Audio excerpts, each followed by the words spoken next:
The studio smelled of lavender and varnished wood, a clean, polished calm, like the silence after a performance no one clapped for. The mirrors along the walls gleamed with morning light, soft and golden, casting elongated reflections of the students lining up in their places. Everyone moved with practiced ease, arms lifted, spines straight, the beat of the music dictating their breath. Among them stood Elise. She wore a pale gray leotard and second-hand ballet shoes, the ribbons slightly frayed. Her hair was pinned back neatly, if not precisely. She smiled softly at the floor, her eyes lowered, not in modesty but in defense. She had arrived earlier than most, and had quietly taken her place at the back where she belonged, they believed. From a distance, it looked like she was just another woman in the class, one of many who came to reclaim a piece of themselves through movement. But there was something odd in her stillness, a twitch in her fingers, a hesitation before the music began. The instructor hadn't noticed, not yet. The others hadn't cared to, but the mirror had. It caught what others missed, the flicker of something buried too deep to name. Not fear, not quite pain, something older, quieter, the weight of someone who had been underestimated so long. She had learned how to fold herself small enough not to be seen. And yet she was here, waiting, watching, not for approval, for her moment. Elise had never dreamed of dancing under lights. She had danced in shadows, barefoot in her grandmother's kitchen, the worn tile cold against her skin, her movements instinctive rather than trained. Her grandmother,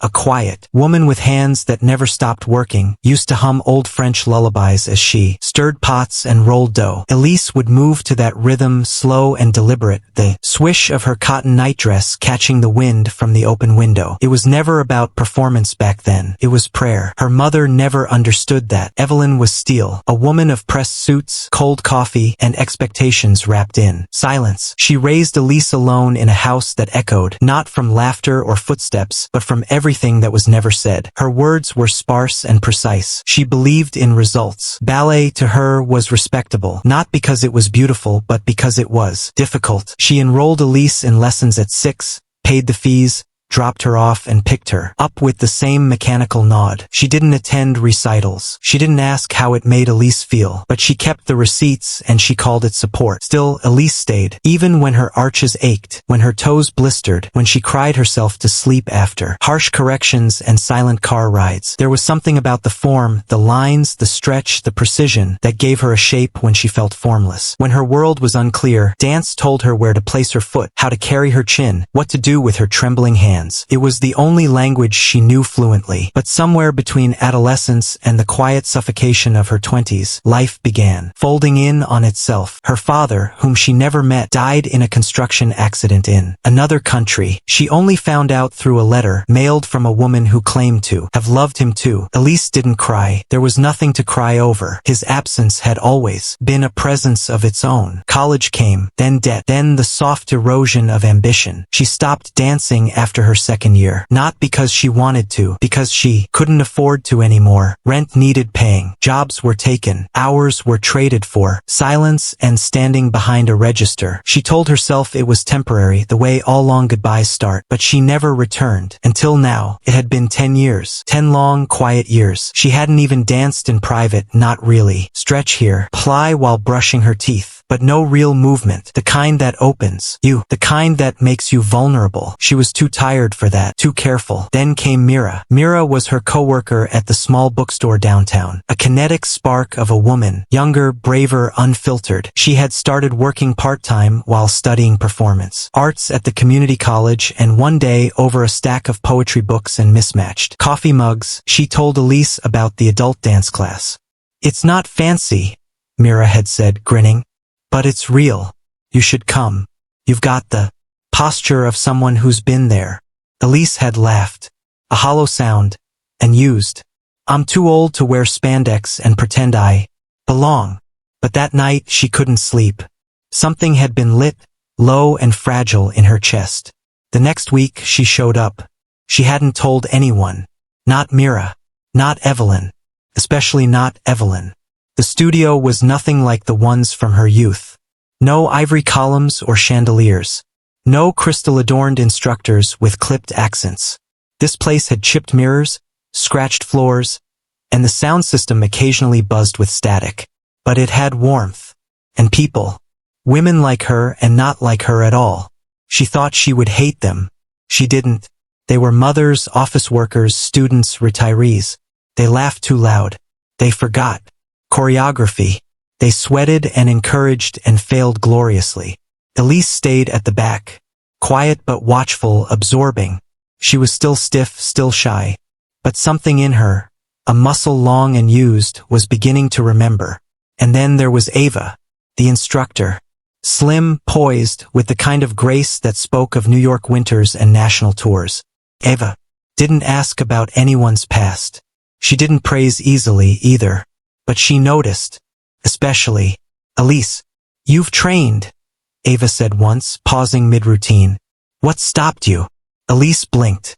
That question was a wound. "Life," she whispered. Ava nodded like she understood. But she didn't follow up. Just turned back to the music and started again. That was the moment Elise allowed herself to hope. Not for a second chance, that would be too dramatic, too cinematic. She hoped for something smaller. The feeling of her body returning to her. The sense that movement could still mean something. She didn't come to impress. She came to reclaim. A small, quiet rebellion. One step at a time. She wasn't looking for attention. Which is what made what came next so cruel. The shift came quietly, as shifts often do. Not with a bang, but with a misplaced gesture. Lingering glance, a half-swallowed sentence. Started with Ava. For weeks, the instructor had offered nothing but calm professionalism. Sharp corrections. Brief nods of approval. Nothing more, nothing less. But one morning, Elise caught something. Strange in her eyes, a flicker of recognition. Not just that Elise had trained, but something deeper, personal, too familiar. That day, after class, Ava lingered as the others filtered out. Elise stayed too, bent down, adjusting the ribbon on her left shoe. She didn't expect a conversation. "You move like someone who's been silenced," Ava said quietly. Elise froze, hands still on the knot. "What do you mean?" Ava didn't elaborate. She only offered a small smile, not kind but knowing, and walked away, her footsteps muffled by the worn studio floor. Elise stayed there long after the door clicked shut, the words echoing in her mind. Silenced. The following week, something changed. Elise began noticing glances between the other women. Mira, once warm and buoyant, seemed slightly withdrawn, always in conversation with others but never quite turning her full gaze to Elise anymore. There were subtle pauses in speech when Elise entered a room. Little hesitations.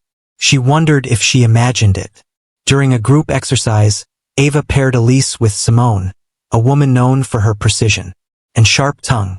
They were to mirror each other's movements, a basic trust exercise. But when Elise extended her arm, Simone hesitated. "You're going the wrong way," Simone snapped. Not loudly, but loud enough. "We're supposed to turn inward, not out." Elise blinked. "That's not what Ava said." Simone cut her off. "Just follow. Don't correct." It wasn't the words. It was the way she said them, as though Elise had no right to question, no right to remember choreography correctly. Elise glanced at Ava for guidance. Ava only raised an eyebrow, arms crossed, watching silently. The music resumed. Elise danced, but her breath caught on every beat. Later that day, Mira finally spoke to her. But it wasn't the conversation Elise had hoped for. "You know," Mira said, her tone casual, "people don't always like it when someone walks in and tries to prove something." Elise looked at her. "Prove what?" Mira shrugged. "I'm just saying, maybe tone it down. Some of the girls feel like you're trying to be better." "I'm not," Elise replied, the words dry in her throat. "I just want to dance." "Then maybe don't take up so much space," Mira said gently, placing a hand on Elise's shoulder as if it were a kindness. That night, Elise stood in front of her bathroom mirror, staring at herself. She didn't look like a threat. She looked tired. Her body, still sore from rehearsal, held no arrogance. But somewhere, somehow, she had stirred something in that studio, something she didn't understand yet. The next class felt colder. The corrections came faster. Ava no longer looked her in the eye. Elise's name was called out less and less. At one point, her placement in the formation was changed, pushed further back, nearly out of the mirror's line of sight. She told herself not to mind. She was here for herself, not for approval. But the whispers grew louder. She's not as good as she thinks. She's trying too hard. Probably just wants attention. Elise didn't respond. She held her silence like armor. But inside something twisted. Not from the cruelty. She'd known that all her life, but from the betrayal. Because it wasn't strangers dismissing her. It was people she had begun to trust. At the end of one particularly grueling session, Ava announced they would be preparing for a small showcase. A low-stakes public performance in 2 months. Nothing extravagant. Just a way to build confidence, she said. Names were read aloud. Roles were assigned. Elise waited. Her name wasn't called. She raised her hand. Her voice was calm, even. Ava, I wasn't on the list. Ava looked down at her clipboard, then back up without blinking.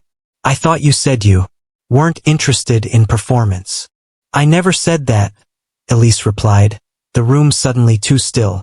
Well, Ava said, her voice silk smooth. We only have so many spots. Maybe next time. No apology. No explanation. And just like that, Elise understood. It wasn't a misunderstanding. It was erasure. And it had begun long before this moment. Long before she noticed. It happened in the dressing room, beneath flickering fluorescent lights and the stale scent of hairspray and sweat. Elise had stayed behind again, as she often did now, cleaning up after others, folding. Chairs no one thanked her for folding. She needed the quiet. The studio was no longer sanctuary. It was battleground. But after hours, with the mirrors dark and the speakers silent, she could still feel something real pressing against the edges of the false.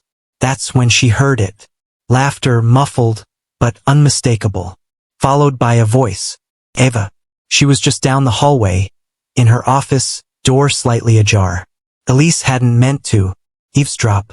She only meant to leave. But the laughter snagged on something inside her. Something that pulled her feet forward without consent. She still thinks she's going to be in the showcase. Ava was saying, voice sharp with amusement. It's almost sweet. More laughter. A second voice. Simone. Honestly, I don't get why you let her keep coming. She's not even that good. She was. Once. I recognized her the first week. Ava said, her tone shifting. Not quite. Cruel but clinical. She trained under Maurice in the city. Years ago. She had promise. Then. She disappeared. No record. No performances. Nothing. So, what happened? She quit. Or failed. Either way, she's not a dancer anymore. Just a woman playing dress-up. With ghosts. The silence after those words was worse than the words themselves. A shared agreement. A verdict sealed. Elise didn't move. Couldn't. Her breath had thinned. Stretched tight against her ribs like a pulled muscle. Her hands, gripping the strap of her dance bag, were trembling. She backed away slowly, step by step, until the hallway swallowed her again. That night, the city felt sharper. The wind had teeth. The streetlights flickered like warning signs. Elise walked home in silence, her ears still ringing with Ava's voice. She still thinks she's going to be in the showcase. It wasn't just rejection anymore. It was orchestration. They had known. From the beginning.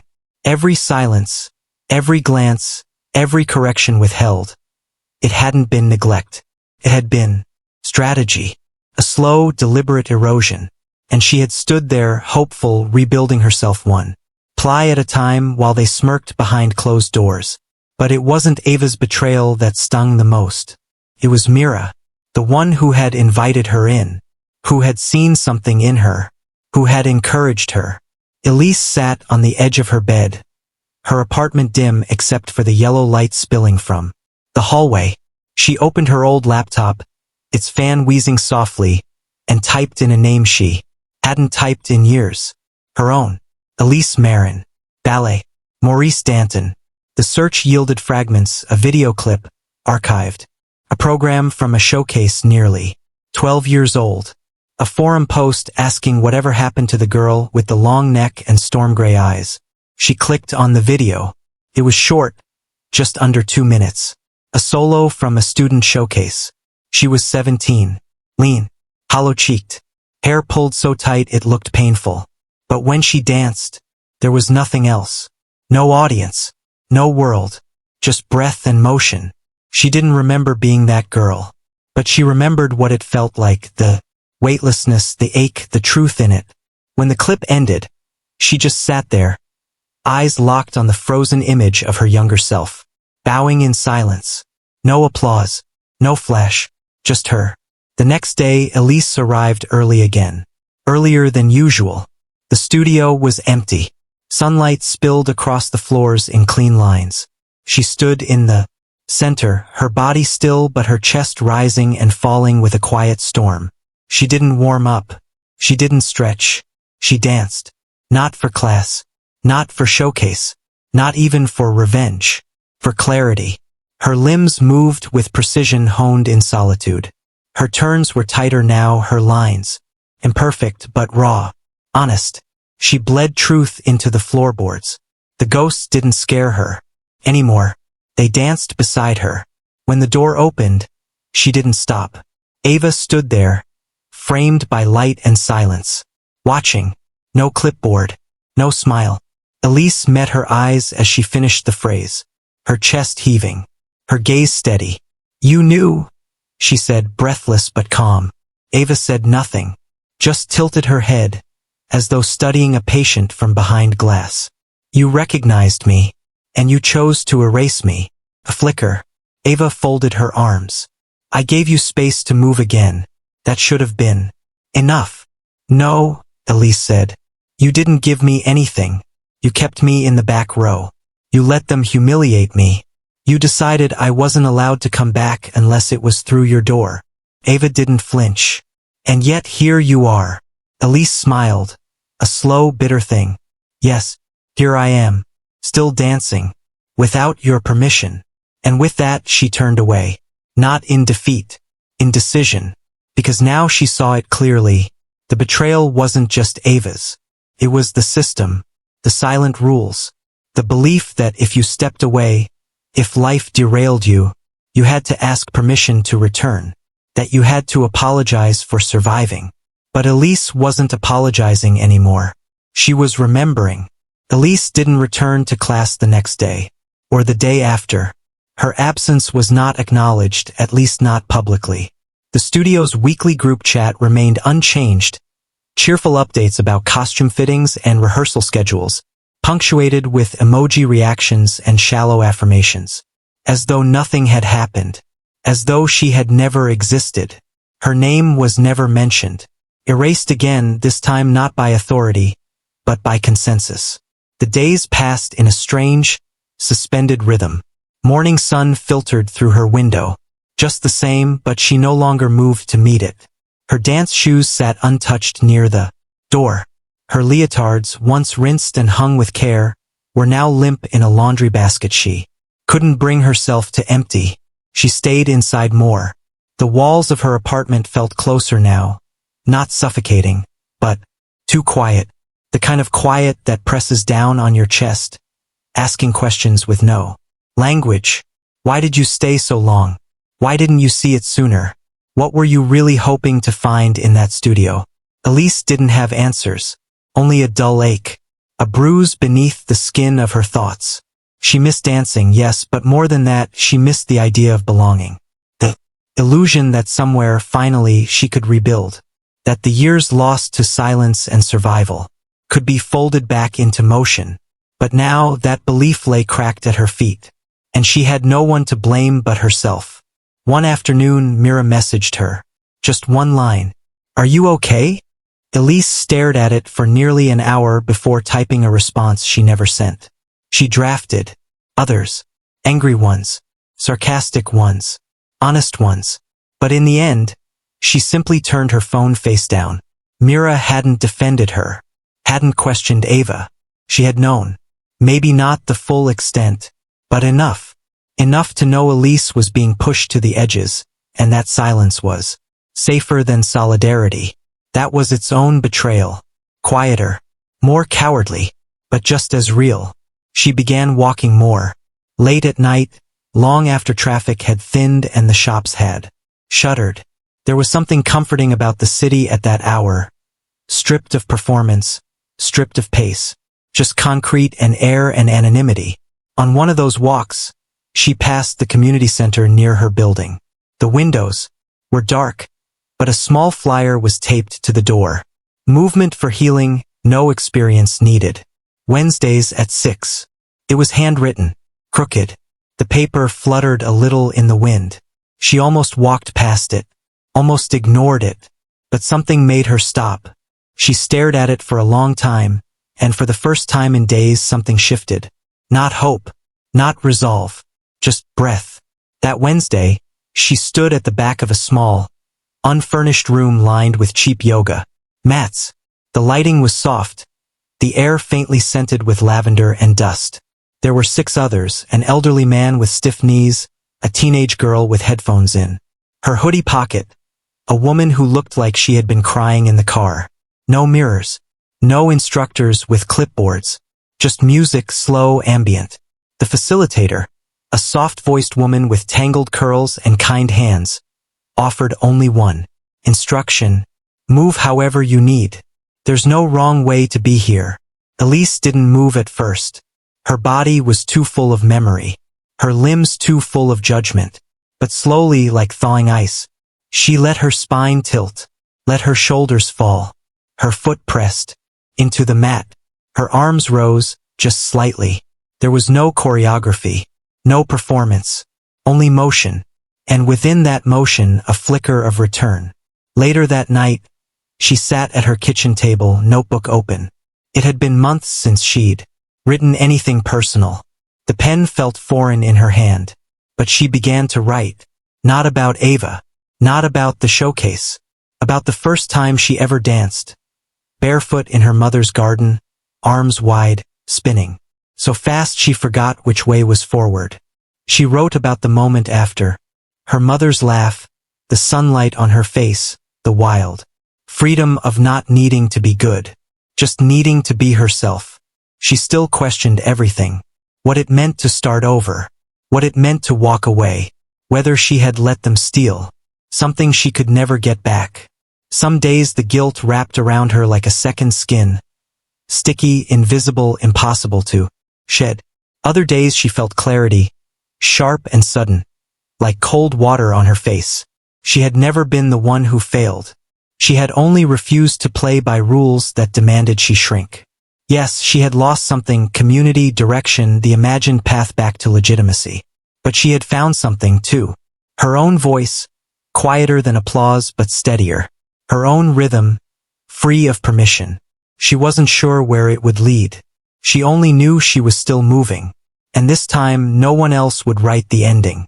Rain softened the city that morning. Not a storm, but a quiet, insistent drizzle that blurred the edges of buildings and turned footsteps into whispers. Elise stood across the street from the studio, hood drawn over her hair, watching the fogged-up windows. It had been weeks, long enough for her name to fade fully from memory, long enough that no one would expect her to return. And still she came, not to reclaim anything, not even to confront, but to choose. Inside, a Saturday class was in session, advanced contemporary. Elise recognized the music through the glass. Sharp violins, aggressive percussion. She had danced to it once. Years ago. She remembered every breath of it. She didn't go in. She stood there, hand clutching the strap of her worn dance bag. The same bag she had once carried like a lifeline, now just fabric and thread.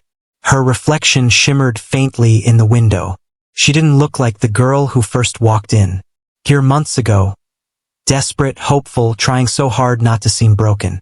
This version of herself stood still, solid. A sudden movement inside caught her attention. Ava, at the front of the class, demonstrating a phrase. Her motions were precise, elegant. But Elise noticed the slight stiffness in her right shoulder, the tightness around her mouth. She wasn't dancing freely. She was performing leadership. She always had been. Elise watched her for a moment, and then, finally, turned away. But she didn't go home. Instead, she walked.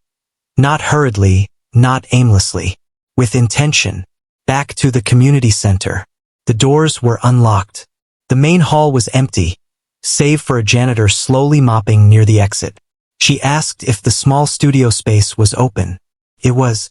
15 minutes later, she stood in that plain room once more. The one with no mirrors, no trophies, no expectations. Just the soft hum of fluorescent lights and the open hush of possibility. She changed into her dance clothes. No makeup, no neat bun. She stepped onto the mat and let her feet find the floor. Then slowly she began to move. At first, there was no music, only breath, only heartbeat. Then her phone, placed gently on the floor, played the same track from the studio. The violin, the percussion. But this time the context was hers. Elise moved not like someone auditioning for a place in a system, but like someone tearing herself out of one. She danced all of it. The betrayal, the grief, the silence, the shame, the fear, the years that were taken, the ache of being invisible, the terror of being seen. Her body was not perfect, her lines not polished, but her truth was loud, even in silence. And when the final note fell into stillness, she stood in the middle of the room, alone, breath ragged, chest rising and falling like the last chapter of a story. Later that week an email arrived. From Mira. Subject line. You were right. It was short. I should have said something. I saw it happening and I stayed quiet because I was scared. Ava controls a lot more than people think. But that doesn't excuse anything. You were brilliant. Not just your dancing, the way you held yourself. The way you stayed. And then chose to leave. I'm sorry. For everything. I hope you're still dancing. Somewhere better. Mira. Elise didn't reply. Not because she was angry, but because she didn't need to explain herself anymore. Not to them. In the months that followed, she began teaching movement therapy classes at the center. Just once a week at first. Then more. Her students were young and old. Some recovering from injury. Others from silence. She didn't teach technique. She taught presence. Listening to your body. Moving even when you don't know how to start. And in those moments, surrounded by people rediscovering their own rhythm, Elise found her own voice growing steadier. Not louder, but clearer. One evening, long after class, she sat alone in the room, feet bare, lights dimmed. She didn't dance. She simply sat, letting it all breathe, the past, the hurt, the strange beauty of how pain shapes us without warning. She thought about Ava, about Mira, about the version of herself who had once believed that being good would be enough. And she forgave that girl for wanting too much, for settling for too little, for surviving, because that too was a kind of dance, the most difficult one of all. The ending never came with a spotlight. There was no final applause. Only Elise, standing in the quiet, unobserved, unjudged. And finally, free. Have you ever discovered a truth that shattered something you believed in? Not with fire or fury, but in silence. In a look, a gesture, a moment so quiet, it almost felt like nothing. And yet it changed everything. What do we owe ourselves when the people we trusted, the ones we shaped our lives around, look away when it matters most? What do we do when the community we clung to becomes the very thing that breaks us? Elise's story is not just about dance. It's about the fragile scaffolding of belonging, the slow betrayal of being invisible in plain sight, and the quiet, powerful act of reclaiming motion on your own terms. Maybe you've never set foot in a dance studio, but maybe you've stood in a room feeling like you didn't belong. Maybe you've stayed somewhere too long, waiting for someone to see you. Or maybe you left, not with a scream but with a breath, and are still figuring out what comes next. If the story resonated with you, tell us below. Someone else might need to read your words today. Leave a comment, subscribe, Or share this with someone who understands what it means to start over, not with answers but with courage. Because some endings don't echo loudly. They close like a door in the dark, barely heard, barely noticed. But everything behind them is forever changed.